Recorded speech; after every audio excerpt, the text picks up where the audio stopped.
Welcome, everyone, to today's webinar, Debunking the Myths Around Advisory Services.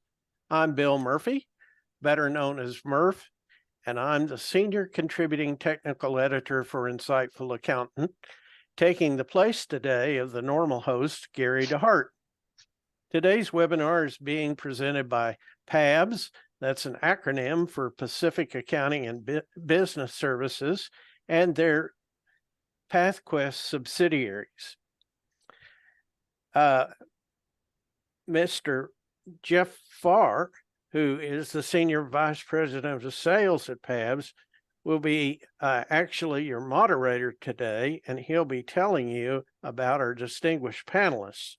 But I'm going to be running the back end, and so I have a few technical duties to perform. The first is we will be using the question and answer window only today. We will not be using the chat. So if you have a question related to today's content, please put it in the Q&A window. Also, I need to tell you a little about earning CPE credit for today's webinar. You can earn up to 1 hour CPE as long as you attend a minimum of 50 minutes of the session. You must also answer each of 3 CPE polling questions that we will be asking. Your certificates, recording information, and handouts, if any, will be made available to you via an email from Insightful Accountant within 24 hours of the end of today's webinar. So before I turn it over to Mr. Farr, let me go ahead and launch the first polling question. And is everybody seeing that?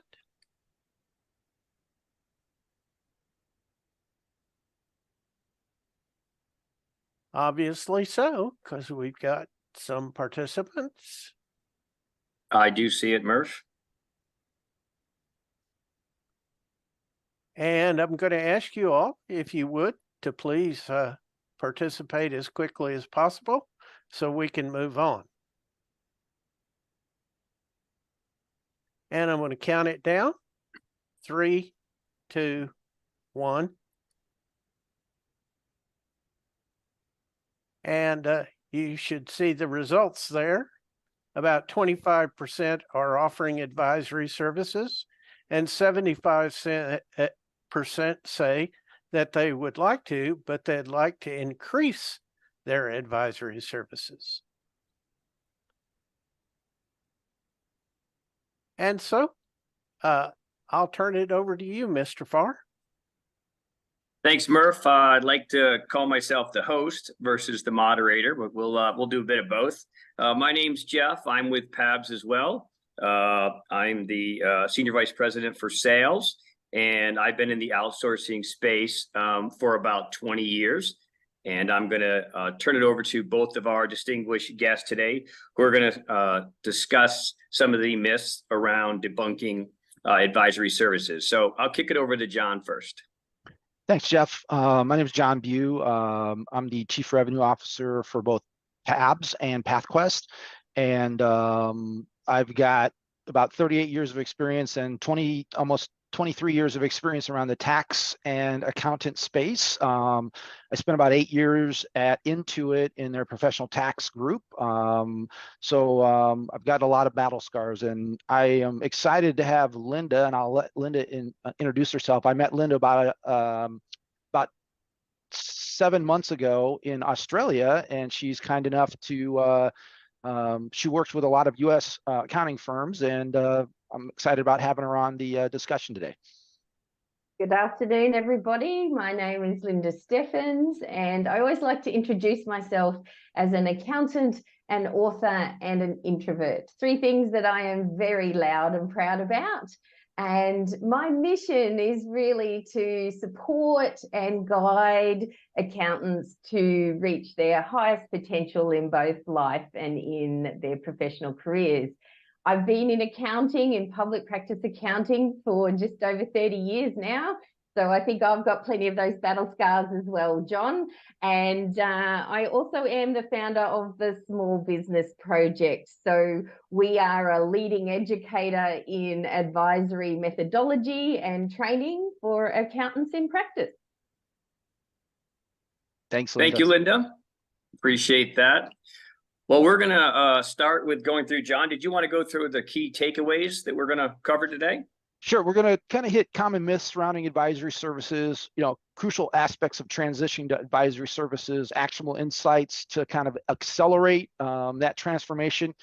We're going to talk about tools and strategies and methodologies, how to implement certain tools and strategies also. And then, kind of how do you really start? And we've got a series of questions that are going to be asked to both Linda and myself, and we're going to answer them. And basically, hopefully you should walk out of here with a little more knowledge and some takeaways that you can actually potentially go and start applying. And it will help you, as you make this journey, because it's a journey. It's not a destination yet. So that's one thing. And then I'll just kind of briefly talk a little bit about who we are, and then I'll turn it over to Linda to have a 60-second commentary about who her company is. But PABS, Pacific Accounting and Business Services, has been around for over 14 years. We're a blended shore approach, so we have offices in Dallas, Texas, Irvine, California, and Honolulu, Hawaii, hence the name Pacific Accounting. We have over 850 accountants that work for us in India. And we work with, about 150, 200 accounting firms across the U.S. And then we work with a lot of small businesses working with their monthly accounting also. And then PathQuest is a subsidiary of ours that we do business intelligence software, which really helps moving from that compliance to advisory services with some of the technologies. And then we've got kind of a PathQuest Scale, which is our white label outsourcing combined with our business intelligence that helps you do both. And then our PathQuest Accounts Payable. So I'm going to turn it over to Linda just to kind of give her overview of what her company is. Sure, thanks, John.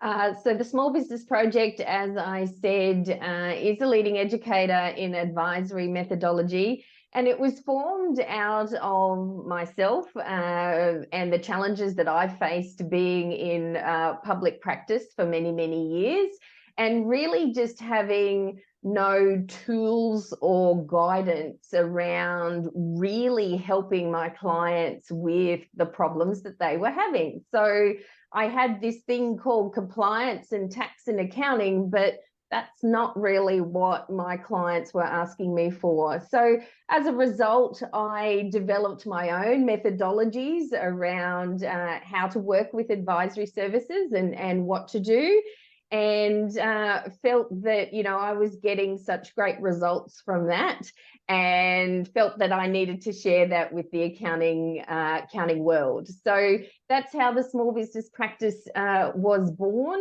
And Business Metamorphosis is our signature advisor training. It is a 4-step advisory conversation process. So we talk about inviting, exploring, gathering, and maintaining when it comes to advisory services, but we take you through the whole system and process. So it provides structure and process, which accountants, we love structure and process. And as we're developing our skills, it's very important that we support ourselves with structure and process, because if we don't, that's when we feel like we've either not done a good job or we feel like we're failing, and we can get a bit nervy about trying it again. And unfortunately then advisory can go by the way, which is not what we need to have happening, because there's a lot of clients out there that need our help, and we've got a lot of knowledge and expertise to share. So that's the Small Business Project. Great. Jeff, over to you. Thank you, Linda. Sure. Thank you, Linda. So we're going to kick off with kind of the first question for our experts today, which is around advisory services. Was something prominent that influencers and associations have been discussing for quite some time now. and the need to move from compliance to advisory services. Many firms have still not really heeded that advice and are still predominantly delivering compliance versus advisory services. I'll start with you on this one, John. Why do you think that is?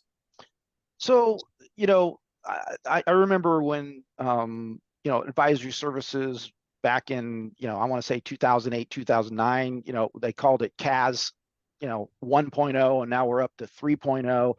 And I think one of the things that happens is as accountants look at this, they don't know where to start.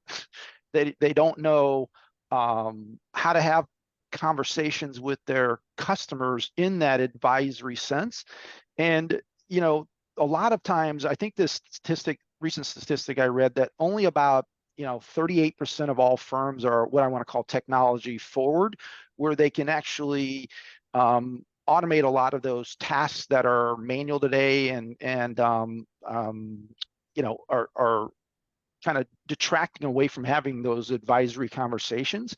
And I think that's part of the issue that we run in. The change management in a firm is huge. And then two is, I think the other thing, because I speak to probably 10, 15 firms a week, it's the staffing issue, and it's not just here in the US, it's across Australia, UK, where we're also in, where staffing is a huge issue. And a lot of the accountants and partners that I talk to is they've got more business than they have people to help with those. And two is, they'd love to, start moving down the path, but I got to take care of my current customers first before I can even think about that. Right. So true. So Linda, I'm gonna ask you kind of the next question. Why do you think the firms are still struggling to make the transition from compliance to advisory services? Yeah, look, I think everything John said there in the first question is absolutely spot on. I think the next issue, because I think firms have definitely heeded the advice, it's exactly what John said, we're not quite sure where to start.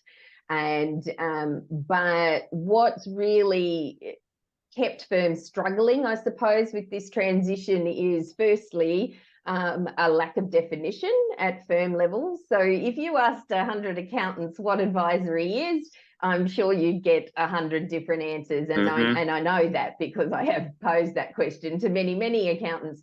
And so that's the first thing. And advisory can be anything you want it to be. It's just very important that you define it very specifically for your firm. The second thing with struggling to make this transition is really that what we think advisory is really isn't what our clients want from us.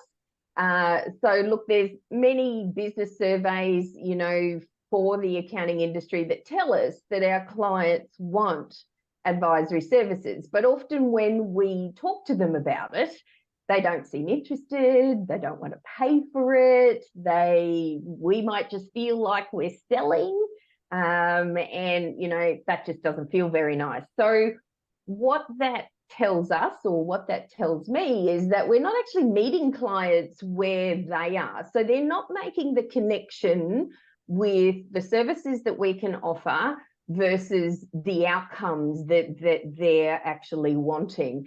And so I think it's not that we're not trying, it's not that we're not talking about advisory services, it's just we're starting a little bit in the wrong place because our message is not connecting. Yeah.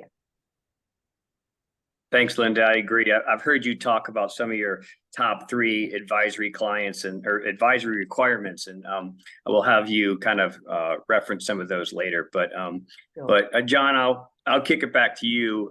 You talked about back in 08 and 09, CAS 1.0 being the case. So here we are, 14 years later. So what can some of the consequences, or what are some of the consequences of not shifting from compliance to advisory services? So I think some of those are obviously, the accounting industry as a whole is kind of moving and shifting. It's definitely an older clientele where firms are, owners of firms are retiring, selling off their firms, and so on and so forth. But what's happening across a lot of firms is it's a monetization, right? So they're being, it's all around price, and you're having to do twice as much to kind of keep the same revenues. And I think that's one of the things that happens is the price continues to get driven down. And two is, I think a lot of accountants don't truly understand the value they bring. And Linda and I have talked about this on several occasions. A lot of times you're giving away free advice and free business advice on, hey, if you only did X, Y, and Z, you would improve your cash flow, or if you tracked your inventory a little better, you probably wouldn't have inventory losses, which impacts your net profit and your gross margin, so on and so forth. And I think as you think about this, it's really about getting left behind, because there are firms that are really moving forward with this and seeing great success. And I think the other thing that happens is you don't necessarily have to have as many clients as you might think you need, if it's just trying to do that monthly bookkeeping accounting work versus really having in-depth conversations. And I kind of go back to what that first question was. Sometimes we say advisory services, when really it's just about having conversations. It's remove the word advisory services altogether and just have conversations. And the beauty about everybody in your firm and you is you've built relationships with those small business owners over the course of years. I mean, think about how many times you've had to ask them for a bank statement, a credit card statement, an invoice, or what was this check for? You've built a lot of relationships, and their business because you've done the books for them for so long. And it's about how do you help them have that conversation? Absolutely. If I might just be able to jump in there as well, Jeff, I think that, certainly in the short term, we're seeing decreasing profit margins because of that commoditization of compliance. And, really as a result of this almost more work for less all of the time, it's having a significant impact on our people. So we are ourselves and our people are burning out, and we're not getting a influx of people joining the industry either. So it has some quite serious connotations about it. But the main reason in my intro was for developing what I've developed too, was that I just found when I started doing this type of work in a way that's a little bit different to how we've tackled it before, it was just the most really quite heart-filled work that I'd ever done in accounting. And it's about having that purpose and passion for what you do every day, because we have the most amazing skill set, but we're just not putting it into practice because of a little bit of lack of understanding how to go about things. And there's probably it may be going about things a little bit different to how you think it should be done. It might push you out of your comfort zone, but that's where the gold is, right there. Absolutely, Linda. I know you and I have discussed how the relationship and what you bring to the table's perception by your customers can change to very differently once you're doing advisory work, in addition to maybe some staff augmentation or anything else you might be doing. John, you mentioned some of the best practices. So tell us about some of the best practices adopted by firms who maybe have just started or are planning to transform into advisory services. So I think, automation and technology is one of the first things that come to mind. And, it's the simple things that sometimes aren't done. As an example, as far as bank feeds with QuickBooks, as an example, just doing some basic things like, bank and credit card feeds, looking at some of the work that your team is doing and evaluating what's that low value work that they're having to spend a ton of time on, and then helping them from a perspective of, as an example, if you have a lead bookkeeper, and what we have found is working with several hundred accounting firms, is that if they're traditionally doing, I'll call it 30 to 35 small business books on a monthly basis, by leveraging an example like a PathQuest Scale, where you're doing the white label and the business intelligence, so you can automate reporting, and some of that compliance work comes off their plate. They're able to then manage upwards of, let's say, 60 or 65 small businesses, the relationships, and they're building that relationships and moving up the value stream when it comes to the type of services that they're offering. I think the other thing that is a best practice, I love what Linda said earlier, in that, you know, the accounting firm has to define what advisory services means to them. It, you know, I'll call it, you may need only take a couple of steps down the path, but you can define what that looks like, and you're getting everybody to buy in. And with change management, you've got to bring your team in early into the kitchen, I like to say, and explain what you're doing, how you're doing it, and here's some of the potential, I'll call it, obstacles or roadblocks you may face. You know, our common you know, common perception of most accountants is, you know, we're a little bit reserved, we're you know, we don't necessarily, you know, want to have elaborate conversations, but that's not the case, because you're already having those conversations with those small business owners, and it's a matter of just continuing those, but maybe monetizing some of those things that you're actually having conversations with. And then the technology is, as I said earlier, that's really the big thing, because there are so many different automations that are out there that reduce the amount of time that you're having to work on compliance stuff, and that should free up your staff to be doing other things, which are really part of moving up that value stream.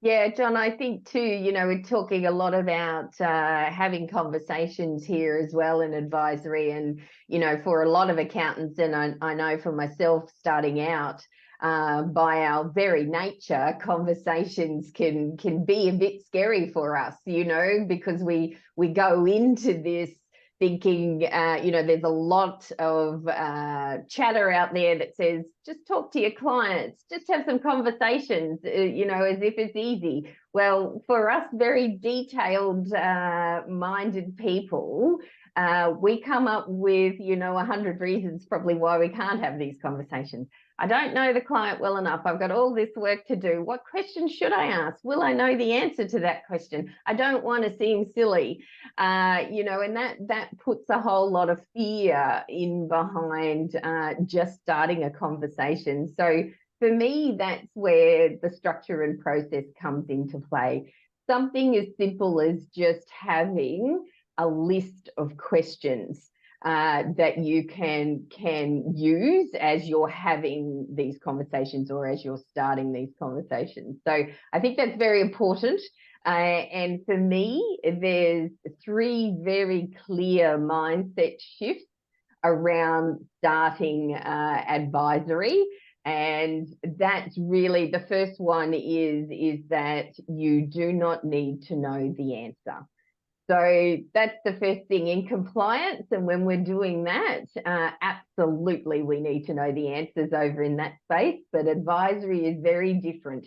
It's a collaborative approach. That's what business owners are looking for.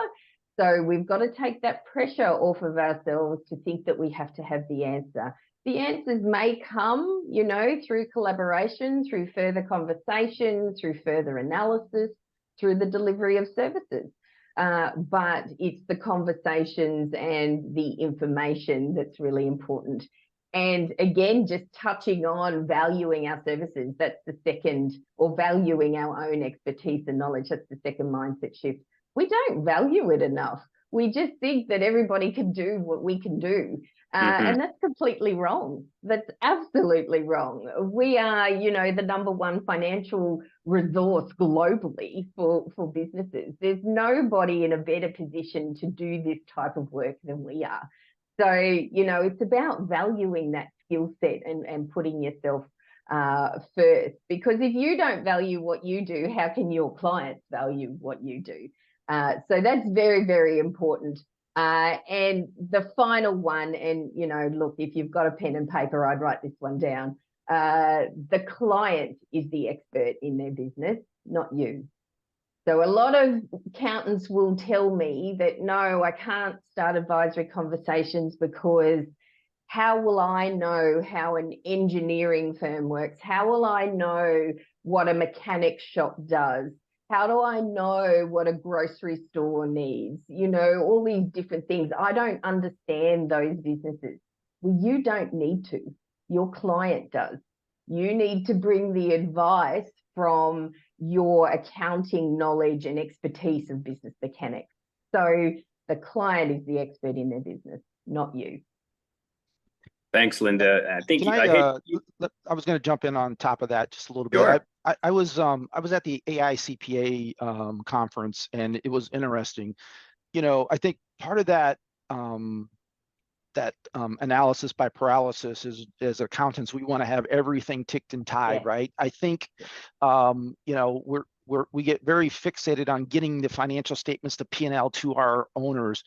And you know, one of the panelists, I was laughing to myself when he said, if you password protect the P&L and send that out on a monthly basis, you will be shocked that there's probably hardly any owner that is actually opening those statements because they get that glossy-eyed look when a P&L pops in front of them. So I think as you're thinking about where a place could start, it could be as simple as reviewing a P&L with them and helping them understand the components of the P&L. And it could be just revenue on the top line. It could be gross margin. It could be expenses. So little things like that could start that dialogue is one of the things that you can look at. Yeah, I think that's a great point, John. It's really just not knowing the answers, but just asking the questions, and the client will give you the answers to potentially allow you to make recommendations or ask if this could be different or that could be different. And all of a sudden you found some pot of gold that you didn't realize was possible. So hey, I think it's time, Murph, for another polling question. If you want to jump back in. Yes. So we want to know, how do you feel about offering advisory services? Are you comfortable with doing it? Do you feel like you need to improve? Or do you feel like you need help building out your advisory services?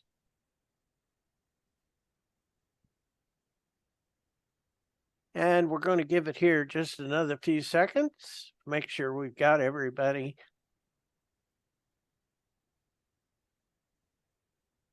And I'll go ahead and end and share the results. And while I'm doing this, I'll just mention that recently I was at a webinar and I heard someone say that term advisory is real confusing to everybody, clients and accountants alike.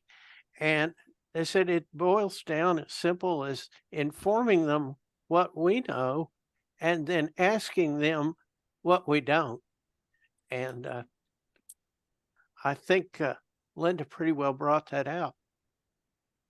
Great synopsis, Murph, entirely. I think if we could just take advisory out of the equation altogether, we'd be a whole lot better. I don't like that term. I prefer to call it something like business improvement or business performance.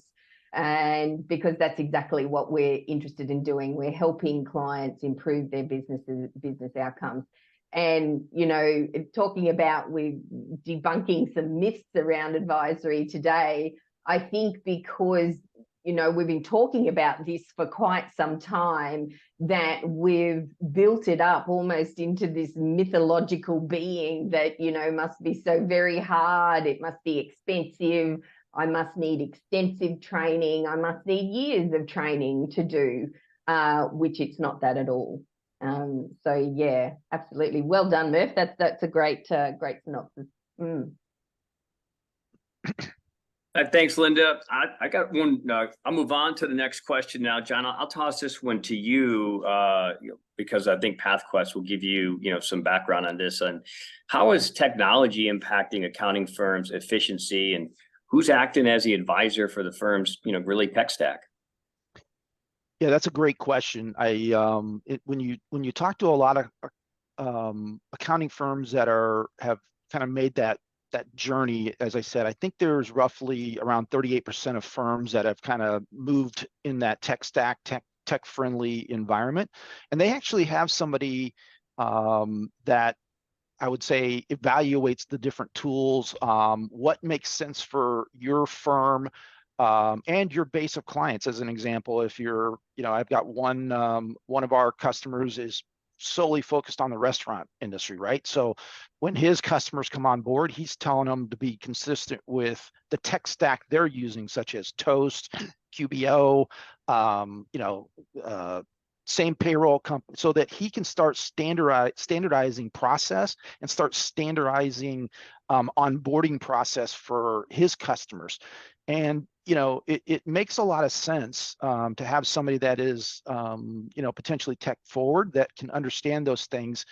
And I always like to I'll maybe use a hockey analogy, but you should always be skating not towards where the puck is, but where the puck is going to be, right? And so how do you think about where that puck is going to be and where technology is going to be? And if you think about QuickBooks, if you think about Xero, if you think about Sage, if you think about FreshBooks, there's so many different integrated and add-on apps that you can do that takes away a lot of that manual effort that's there. It's a matter of putting a little bit of time and effort into that, and really having somebody designated to in that role to really start looking at what's a good tech stack for us. And I think especially with the new IRS requirements coming out around security and data protection, there's very specific things that are requirements coming out. I think step one is really around moving away from perpetual on-site to cloud, which has a lot more I'll call it security and protection when it comes to the actual data. So I think having somebody designated in your firm that can be thinking about that, what's our current state and what's our future state, and evaluating what that looks like is a pretty important role. Absolutely, John. And I think also too, we're talking about technology adaptation. It's really just about doing some small things to start with, just to get the ball rolling. And I think what's really important is that you do absolutely have to invest the time and resources into doing that. If you have not blocked out some dedicated time in your calendar to put some thought around these things, or to talk to your team around what could we be doing better, what could we be doing more efficiently, then guess what? It's not going to happen. So I always find, again, I'm going to come back to support yourself with structure and process. Just by putting some structure into your calendar, it might only be an hour, every other day, or a couple of hours on one day a week, that you actually sit and brainstorm with your team some technological advancements or what we could do better. Because if you don't do that, it simply won't get done, because there is plenty of work to do. There will always be plenty of work to do. So I think you have to put yourself first, your business first, your team first, and ultimately that's going to end up servicing your clients better. So when you're thinking about technology, and it might just be very small steps create big movement over time. So just start small, something very simple. It might just be something that everybody often, I'll tell you the one thing that I often go into accounting firms and I'll ask them about simple procedures, something about preparing a payroll for clients. And we'll find that 3 bookkeepers in the firm are all doing it a different way. Or one will have a certain tip that they just said, what? You don't use that? You should use that. That's great. But this is a lack of not sharing this information, of not having the dedicated time. So support yourself with structure. Put something in the diary, and look, if you manage to do it every other week, you've done pretty well. So at least you've started. I think that's important.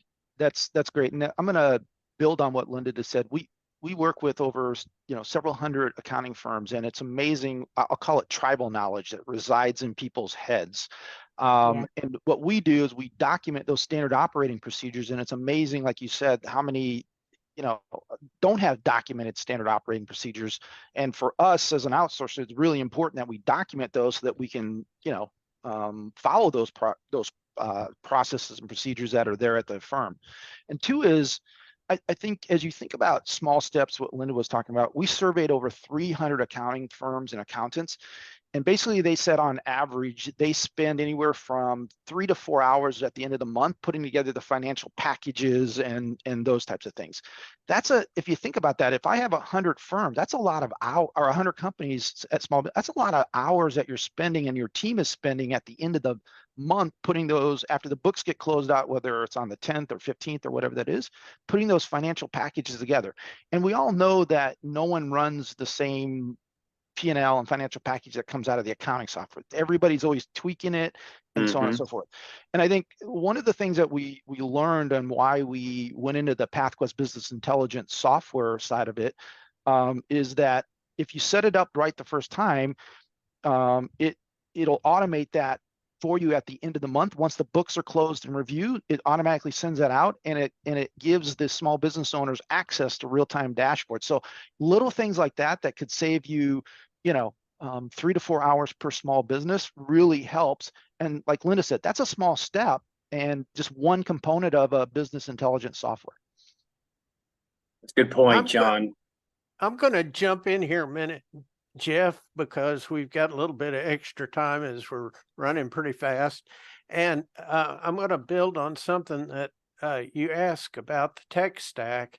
And I want to ask really, what specific accounting tool, if any, are you using that you feel has built-in collaboration between you and your clients?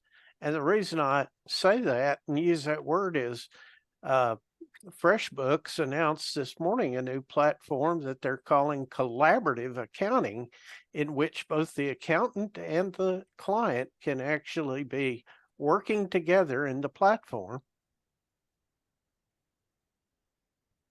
Oh, we lost you, Murph. Do you hear me? Now we can. We just lost your last sentence, which I think was a question. Oh, so I was asking about what accounting platform you're using that includes collaborative accounting, where you and your client can collaborate back and forth, if any, because FreshBooks announced this morning a new platform that does just that. It allows the accountant and client to actually work simultaneously back and forth with each other. So I've got a bit of a random question for John and Linda. If you kind of look at your portfolio of clients, how do you determine who might or might not be I don't want to say a good target, but might be more open to advisory services? I'm going to let Linda take that first, because the thing I love about Linda's company is she deals with accounting firms in Australia and accounting firms in the US. And although we do things, a little different, there's a lot of similarities. I've talked to accountants all over the world, and there's a commonality that is there no matter what. So I'll let Linda take that, and then I'll build on it. Yeah, absolutely. Thanks, John. And absolutely, there's a commonality across the world. As I step more into helping firms globally, you just see that more and more. We have a lot of similarities. I think where the differences will stem from is the legislative background, that we come from. That's really the compliance side's a little bit different. We might have different timelines, different deadlines, those sorts of things. But ultimately, what we do around the world is pretty much the same.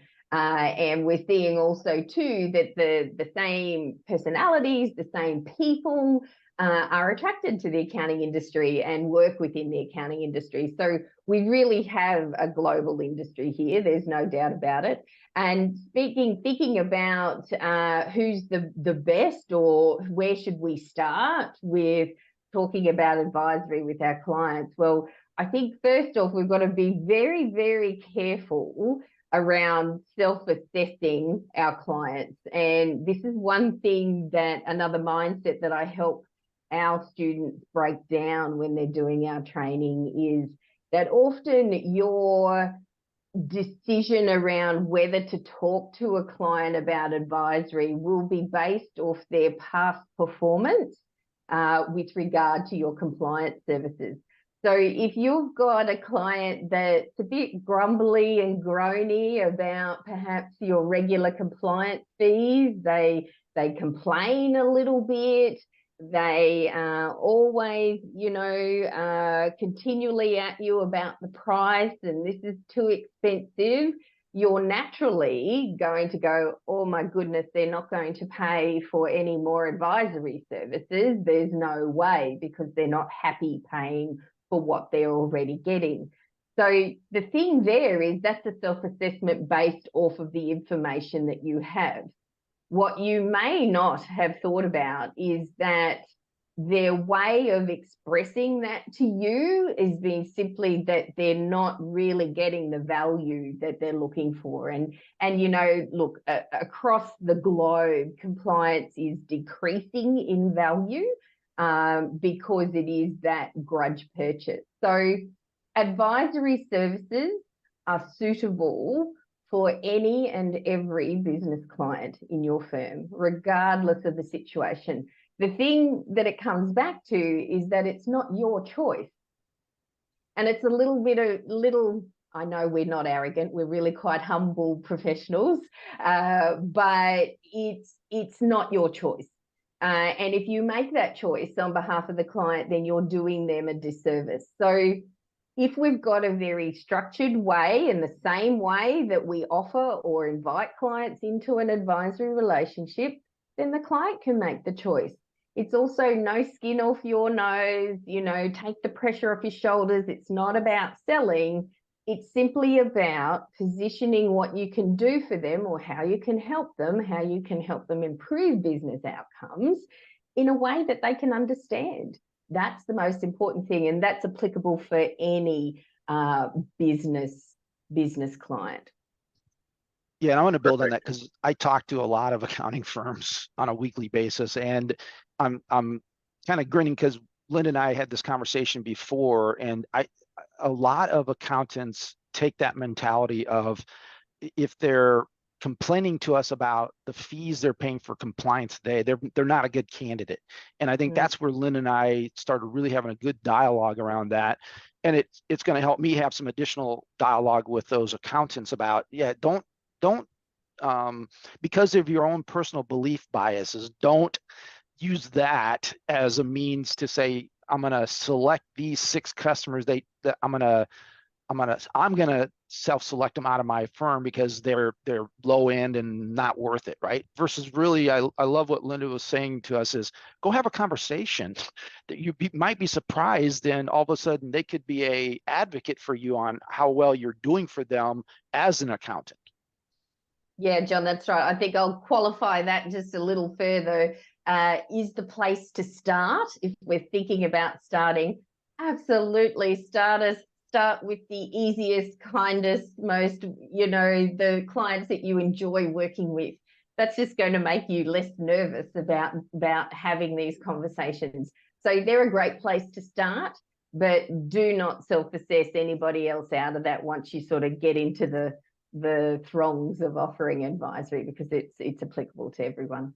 And there's a lot of accounting firms, Linda, that will say, I'm not going to start advisory until I get rid of some of these customers that are only compliance, and I want to bring advisory customers in, right? That's a mentality that they'll be on the starting line for the next 6 years. Yeah. Yes, exactly. And those compliance clients, just simply, I think the one, here's another myth. The one big thing is that clients don't know what they don't know.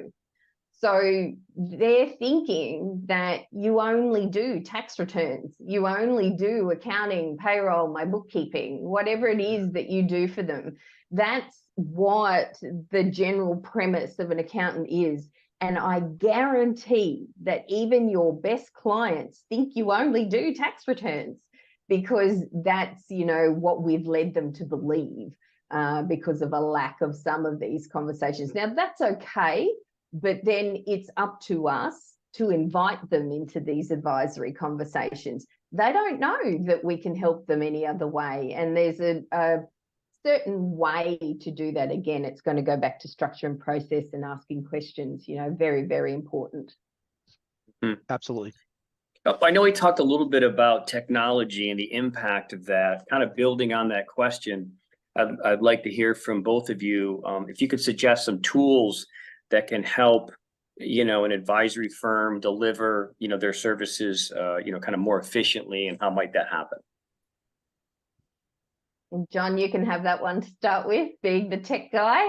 Yeah, I think there's when you think about it, like I said, we've done some extensive surveys across accounting firms, and when you think about technology to help move towards that advisory, obviously some sort of reporting tool to be able to do that. Once again, it's a little bit of a plug for PathQuest Business Intelligence. But what Linda said is, we've got something called improvement opportunity, where it immediately pulls up revenue, gross margin, and expenses, and pulls up all the plus deltas. And I think as you think about that, it's a simple tool that allows you to have a conversation and not use the word advisory, right? I think the other thing that when you think about tools is some of that forecasting, right? So being able to have a rolling 24-month P&L, balance sheet, and cash flow, to be able to have a different conversation with some of the business owners, right? That, if they're looking at opening another location, when is that time right to do that? Or I have a large capital expenditure coming up. Can I afford that? Do I need to tap into my line of credit? Those are the things that you can really have conversations with, and tech really helps with some of those conversations. And it could be as simple as making sure that everything is integrated, right? It's simple things that is the payroll integrated in to do the journal entries, right? Is your AP, do you have an AP tool that can do the journal entries for? A lot of those are just pieces of the overall accounting process, and making sure things are integrated. And two is consistent process, right? I think Linda and I talked about that a little earlier. It's consistent process across your organization. So it's not just the tech stack, then it's a consistent documented process, probably even better to say.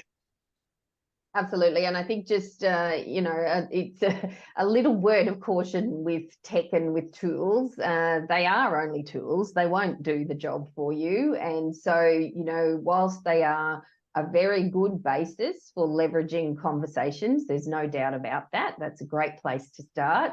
We have to be very careful of focusing so much on the tool, or so much on getting the tool right or the answers right, that it gives us almost an excuse to avoid the conversation because we haven't quite got it right yet. So I just be a little wary of tools, and they just need to be kept simple, because again, what you need to understand is that your level of knowledge around these things is so much higher than what your clients are. So that, just something very simple with the P&L, or, pointing out some of these insightful things, is going to make a big impact on your client, because they're not going to see it like you do.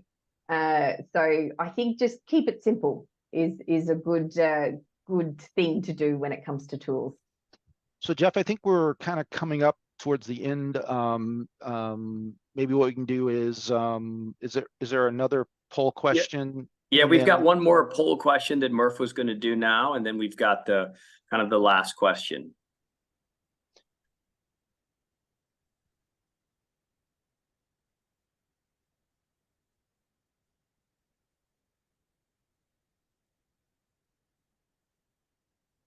I'm not sure if Murph's mic is working, but I'm going to read it just to be sure. It says, if you otherwise qualify for CPEs from this webinar, do you want a certification or certificate sent to you? Just go ahead and select yes or no on that, and that'll be tied to your name, and we'll send it to you. There you go. Thanks a lot. Awesome. All right, so we're going to move on. I think we have time for one more question. I want to talk a little bit about staff, or would like to hear from you guys on your staff and some of the key skills you need to look for in staff, and how that is changing as we move into the future. Yeah, well, I'm happy to talk to that one if that's okay. I think there's definitely some key skills that go with positioning yourself for advisory. And to my mind, one thing is curiosity, and not just curiosity itself, but deep curiosity. So really getting below the surface. So that leads into, when we're curious, we just ask a lot of questions. And the whole idea is asking questions for information, not asking questions to be able to determine what the answer should be.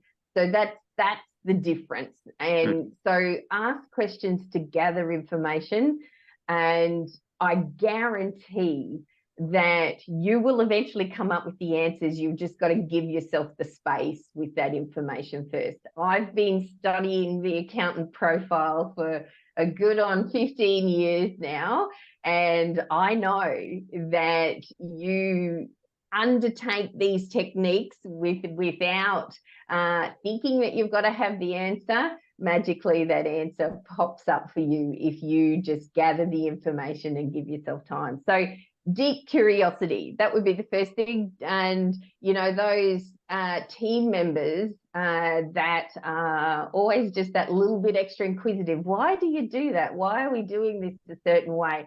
Whilst they could be seen as a bit of a pain in your side sometimes, because it feels like we're wasting time and just asking these questions. It's actually very important. Curiosity is not something that should be taken away, particularly in advisory.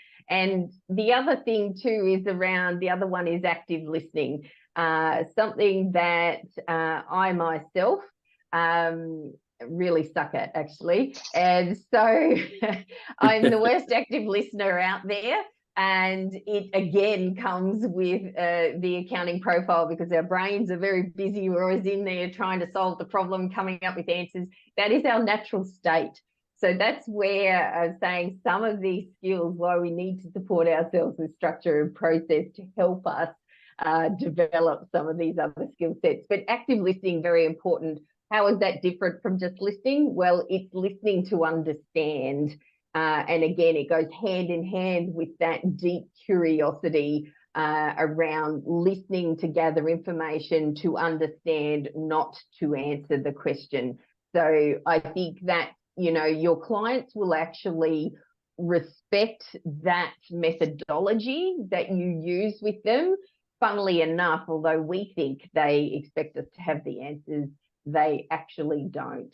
So just one, a quick tip around that is, again, just back to that simple list of open-ended questions is enough structure to help you become more curious and to sit back and listen to the answers, because you already know you've got another question lined up.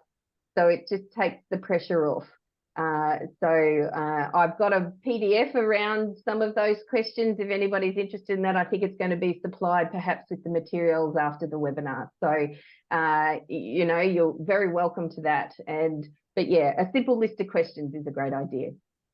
Yeah, that's a great response. I'm not going to build on it. I think Linda did a great job. I always use the terminology, that active listening is, listen to understand versus listening to respond, right? Is a simple way of looking at that. But great advice. I think we're towards the end of the webinar. First, I want to thank Jeff and Linda both, and obviously Insightful Accounting for allowing us on the platform. And if you do have questions, you can, we've got some email addresses on the presentation. These handouts will go out also. So feel free to reach out to either Linda or ourselves, and we'll be happy to answer any questions that you have. Linda's got a one-page QR code that you can get the PDF, and she also is an author. So I'll shamelessly plug her a little bit for her book. But we will be, first and foremost, I want to thank everybody for attending, and we'll go ahead and sign off. Thanks, everybody. Thanks, everybody. It's been a pleasure.